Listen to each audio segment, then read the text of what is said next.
हर हर महादेव, देवों के देव महादेव के चरण में प्रणाम करता हूँ। दुर्गा माँ के चरण में प्रणाम करता हूँ। सरस्वती माँ के चरण में प्रणाम करता हूँ। गणेश भगवान के चरण में प्रणाम करता हूँ। गुरु भाई गुरु बहनों के चरणों में प्रणाम करता हूँ। गुरु भाई गुरु बहन, एक शिव गुरु और शिव बहन बहुत ही शिव भक्त थे। वो शिव गुरु के चर्चा के बिना एक दिन भी मन नहीं लग रहा थे। वो एक दिन शिव चर्चा अपने घर में बैठा कराने के लिए बैठे और गुरु भाई गुरु बहन बहुत लोग आए हुए थे। सब व्यवस्था हो गया था तो गुरु भाई अपने गुरु बहन दोनों बैठ के भोलेनाथ से ये आरजू मिनती कर रहे हैं, जो सुनिए।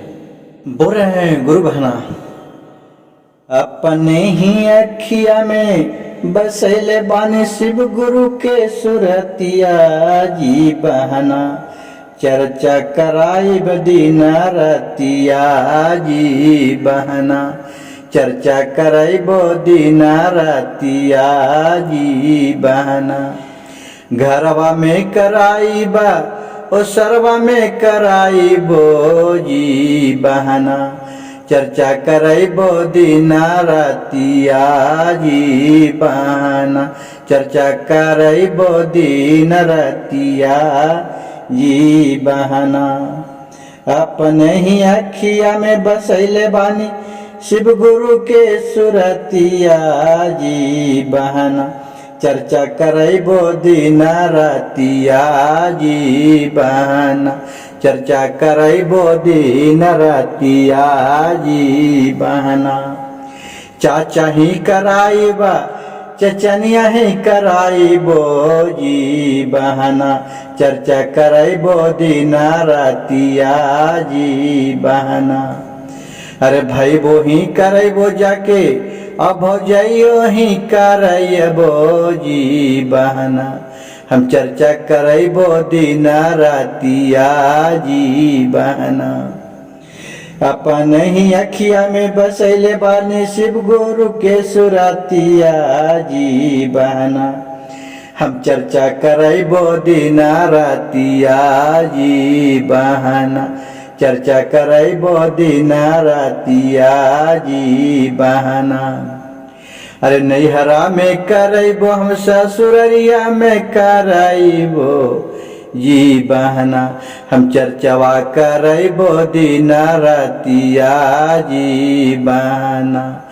अरे शिव गुरु के अखिया में बसैले बानी शिव गुरु के सुरतिया जी बहना, चर्चा करैबो दिन रतिया जी बहना, चर्चा करैबो दिन रतिया जी बहना। अरे खेतबो पर करैबो हम खरियन में करैबै जी बहना, चर्चा करैबो दिन रतिया जी बहना, चर्चा करैबो दिन रतिया जी बहना। और गया में करैबो गजाधर में करैबो जी बहना, और पटन देवी जाके करैबो जी बहना। अरे शिव गुरु के अखिया में बसैले बानी शिव गुरु के, अपने ही अखिया में बसैले बानी शिव गुरु के सुरतिया जी बहना, चर्चा करैबो दिन रतिया जी बहना, चर्चा करैबो दिन रतिया जी बहना। काशी में करैबो प्रयाग में करैबो, और हम कराइबे सोनपुर में जी बहना, चर्चा करैबो सोनपुर में जी बहना। अपने ही अखिया में बसैले बानी शिव गुरु के सुरतिया जी बहना, चर्चा कराइब दिन रतिया जी बहना। देवी मंदिर में जइबो शिव मंदिर में करैबो जी बहना, हम चर्चा करैबो दिन रतिया जी बहना। अपने ही अखिया में बसैले बानी शिव गुरु के डमरुआ जी बहना, डमरू बजैबो दिन रतिया जी बहना।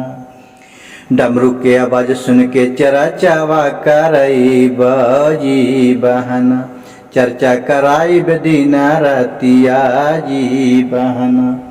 अपने ही अखिया में बसैले बानी शिव गुरु के सुरतिया जी बहना, चर्चा कराइब दिन रतिया जी बहना, चर्चा कराइब दिन रतिया जी बहना।